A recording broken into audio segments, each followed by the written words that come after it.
नमस्कार दोस्तों, आप सबका स्वागत है आज के वीडियो में। और आज का जो वीडियो है वो 92 प्रश्नों को लेकर बनाया गया वीडियो है। प्रश्न कैसे हैं, किस प्रकार के हैं, आप ही इसका निर्णय करोगे। क्योंकि जब आप लाइक करोगे, शेयर करोगे, सब्सक्राइब करोगे या कमेंट करोगे तभी पता चलेगा कि प्रश्नों का स्तर क्या है। वैसे दोस्तों, प्रश्न इस प्रकार से संकलित किए गए हैं ताकि वो हर एग्ज़ाम के लिए उपयोगी हों और तैयारी में मदद कर सकें। दोस्तों, मेरे देखने वाले सभी भाई बहनों का तहे दिल से हार्दिक अभिनंदन, सुस्वागतम। दोस्तों, हिंदी साहित्य के ये प्रश्न आपकी तैयारी में काफ़ी मदद करेंगे। तो इसी आशा के साथ आगे बढ़ते हैं और अपने प्रश्नोत्तर को पढ़ते हैं। चलिए दोस्तों, पहला प्रश्न देखते हैं। संसद से सड़क तक रचना के रचनाकार का नाम बताइए। तो बहुत ही सिंपल सा प्रश्न है और सबको आता भी है। संसद से सड़क तक रचना के रचनाकार ये सुदामा पांडे धूमिल की रचना है। संसद से सड़क तक रचना के रचनाकार सुदामा पांडे धूमिल हैं। शीलापंख चमकीले रचना के रचनाकार का नाम बताइए। तो दोस्तों, ये रचना गिरिजा कुमार माथुर की रचना है, शीलापंख चमकीले। नेक्स्ट है, राजस्थानी हिंदी की कितनी बोलियां हैं। तो दोस्तों, राजस्थानी हिंदी यानी हिंदी की जो राजस्थानी शाखा है उसकी कितनी बोलियां हैं। तो उसकी बोलियां हैं मारवाड़ी, जयपुरी, मेवाती और मालवी। राजस्थानी हिंदी की 4 बोलियां हैं, वो प्रमुख हैं, मारवाड़ी, जयपुरी, मेवाती और मालवी बोली। जंगल का दर्द किसकी रचना है। सर्वेश्वर दयाल सक्सेना की रचना है दोस्तों, जंगल का दर्द। नेक्स्ट है, नल दमयंती नामक रचना के रचनाकार का नाम। नरपति व्यास की रचना है दोस्तों। और नल दमयंती की लोक कथा भी आपने सुनी होगी, लोक गीतों में भी सुना होगा। राजा नल और रानी दमयंती की कहानी काफी लोक अंचल में चर्चित है। एक पति के नोट्स किसका कहानी संग्रह है। तो ये महेंद्र भल्ला का कहानी संग्रह एक पति के नोट्स।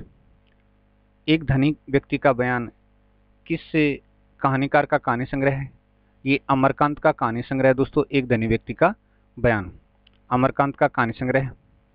नेक्स्ट है, पूर्वी हिंदी की कितनी बोलियां हैं, यानी पूर्व हिंदी या पूर्वी हिंदी की कितनी बोलियां हैं।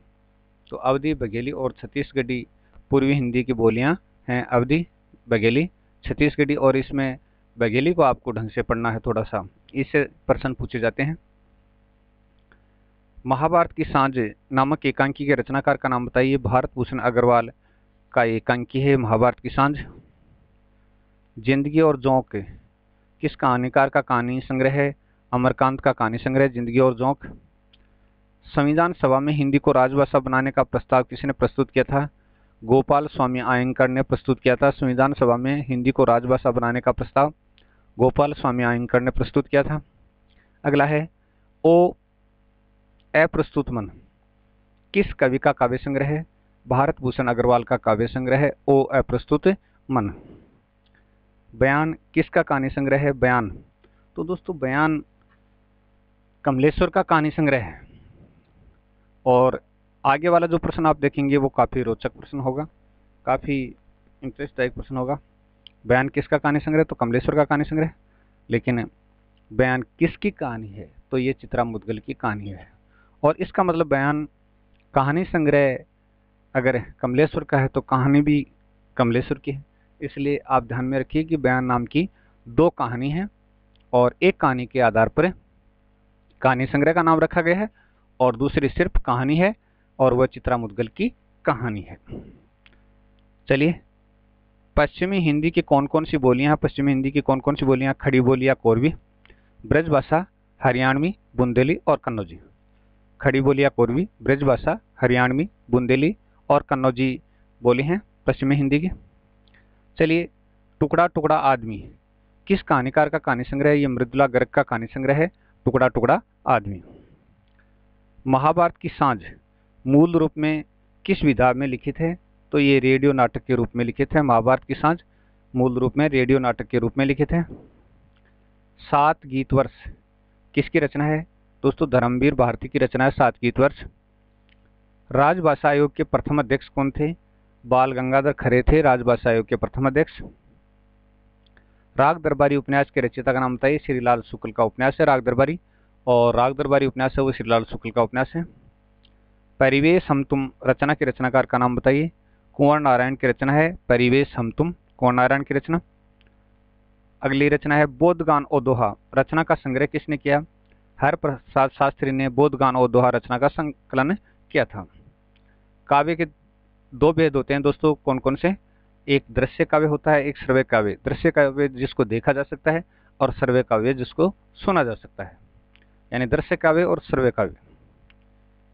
काव्य आत्मा अभिव्यक्ति है, ये कथन नगेंद्र ने कहा था कि काव्य आत्मा की अभिव्यक्ति है, यानी काव्य है वो आत्मा के द्वारा अभिव्यक्त किया जाता है, ये डॉक्टर नगेंद्र का कथन है।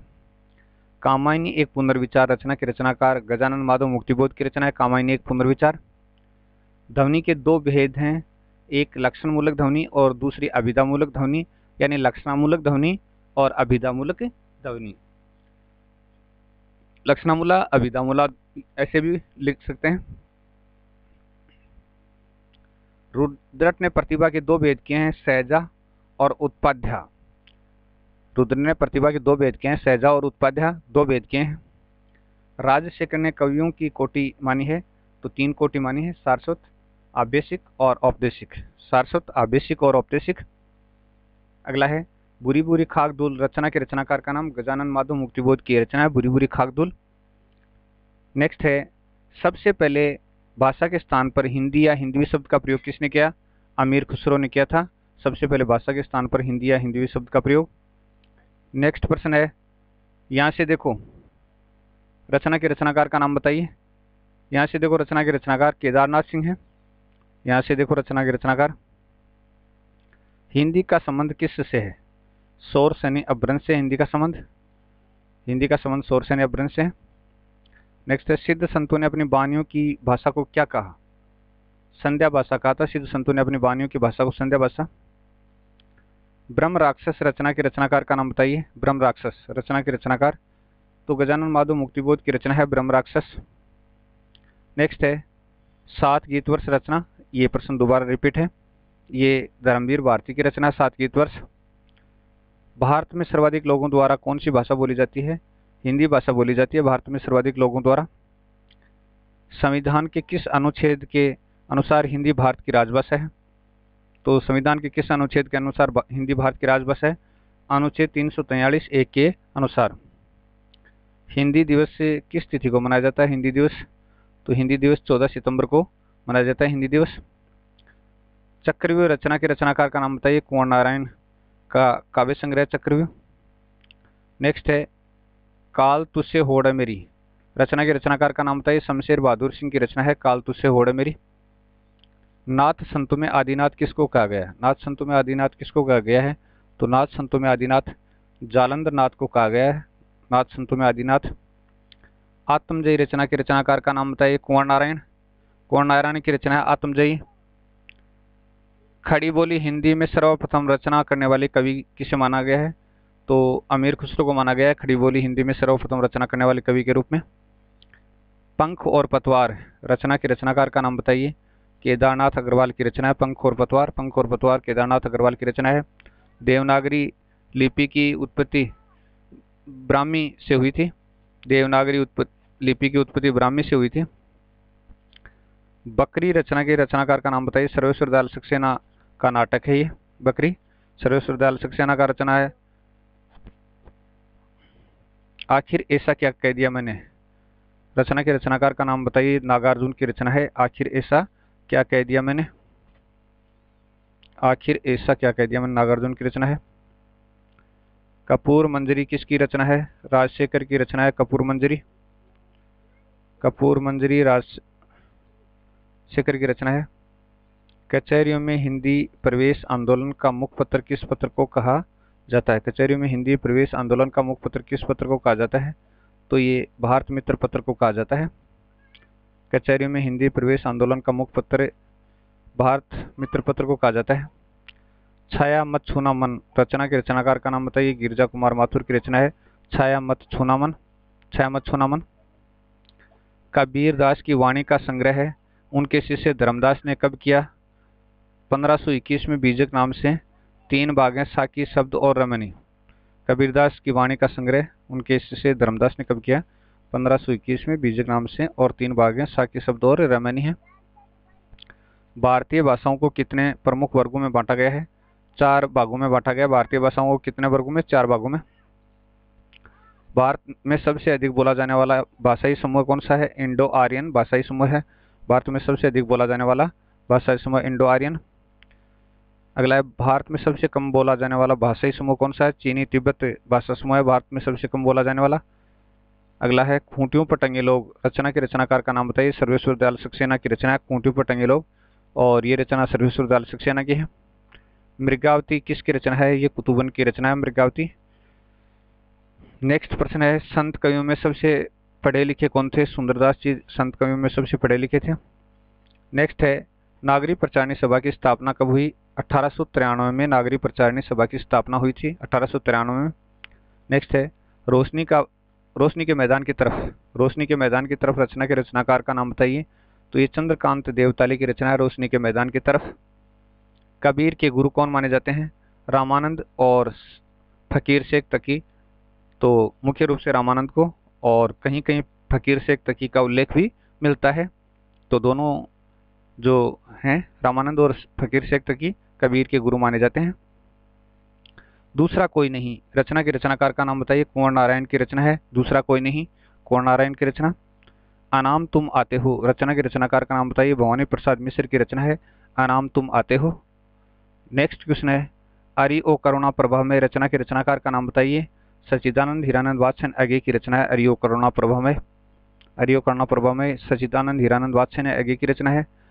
नागरी प्रचारणी सभा के संस्थापकों में कौन शामिल थे? शिव कुमार सिंह और बाबू श्याम सुंदर दास नागरी प्रचारणी सभा के संस्थापकों में शामिल थे।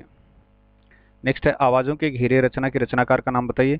दुष्यंत कुमार की रचना है आवाजों के घेरे। अगला, खड़ी बोली का प्रयोग सबसे पहले किस किताब में हुआ? प्रेम सागर में हुआ था खड़ी बोली का प्रयोग सबसे पहले, प्रेम सागर में।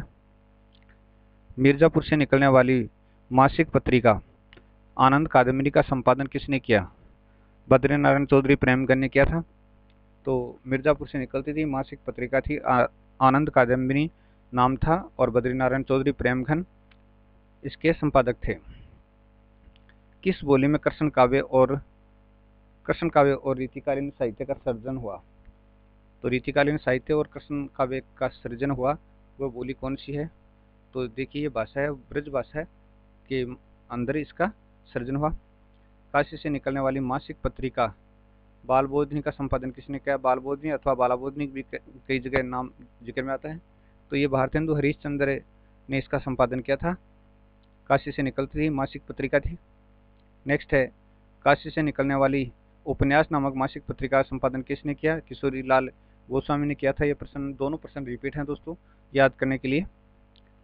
ब्रज भाषा किस अपभ्रंश से विकसित हुई है? शौरसेनी अपभ्रंश से ब्रज भाषा का विकास हुआ है, शौरसेनी अपभ्रंश से। सीढ़ियों पर धूप में, रचना के रचनाकार का नाम बताइए। रघुवीर शाह की रचना है सीढ़ियों पर धूप में।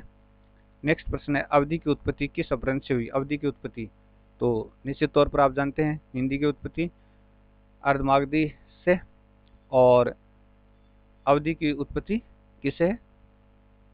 अवधि भाषा की उत्पत्ति अवधि अर्धमागधी से। चलिए, कविता रचना के रचनाकार कीर्ति चौधरी की रचना कविताएं। चलिए नेक्स्ट है, कल सुनना मुझे, रचना के रचनाकार सुदामा पांडे धूमिल की रचना है कल सुनना मुझे। अहिरवाटी का संबंध किससे है? उत्तरी राजस्थान की बोली से है, उत्तरी राजस्थान की बोली से है अहिरवाटी का संबंध। नेक्स्ट है, कोई आवाज नहीं, रचना के रचनाकार बलदेव वंशी की रचना है कोई आवाज नहीं। अंगिरस, रचना के रचनाकार का नाम बताएं। अंगिरस कई बार प्रश्न आ चुका है वीडियो में, और ये ऋतुराज की रचना है। कल वाले वीडियो में भी प्रश्न आए थे ये। हिंदी प्रदीप नामक मासिक पत्रिका का संपादन किसने किया? बालकृष्ण भट्ट ने। महीने में एक बार निकलती थी यह पत्रिका। पश्चिमी हिंदी किस अपभ्रंश से विकसित हुई? शौरसेनी अपभ्रंश से विकसित हुई थी। पश्चिमी हिंदी है वो शौरसेनी अपभ्रंश से विकसित हुई। नागरी प्रचारणी पत्रिका त्रैमासिक का संपादन किसने किया? श्याम सुंदर दास ने किया था। नागरिक प्रचारणी पत्रिका थी, त्रैमासिक थी और इसका संपादन श्याम सुंदर दास ने किया था। प्रादेशिक बोलियों के साथ ब्रज या मध्य देश की भाषा का आश्रय लेकर एक सामान्य साहित्यिक भाषा स्वीकृत हुई जिसे चारणों ने नाम दिया था। प्रादेशिक बोलियों के साथ ब्रज या मध्य देश की भाषा का आश्रय लेकर एक सामान्य साहित्यिक भाषा स्वीकृत हुई जिससे चारणों ने नाम दिया था। तो दोस्तों पिंगल भाषा नाम दिया था चारणों ने इसको। पिंगल यानी ब्रज और सामान्य देश की भाषा दोनों मिलीजुली भाषा होती है, यानी यूं कह सकते हैं कि राजस्थानी भाषा और ब्रज भाषा दोनों का मिला जुला रूप पिंगल कहलाता है। बुद्धि प्रकाश नामक समाचार पत्र का संपादन किसने किया? बुद्धि प्रकाश नामक समाचार पत्र का संपादन सदा सुखलाल ने किया था। बुद्धि प्रकाश नामक समाचार पत्र का संपादन। रामचरितमानस में प्रधान रस के रूप में किस रस को मान्यता मिली है? तो भक्ति रस को मान्यता मिली है रामचरितमानस में प्रधान रस के रूप में। नेक्स्ट है लोग भूल गए हैं रचना के रचनाकार का नाम बताइए। रघुवीर साय की रचना है लोग भूल गए हैं।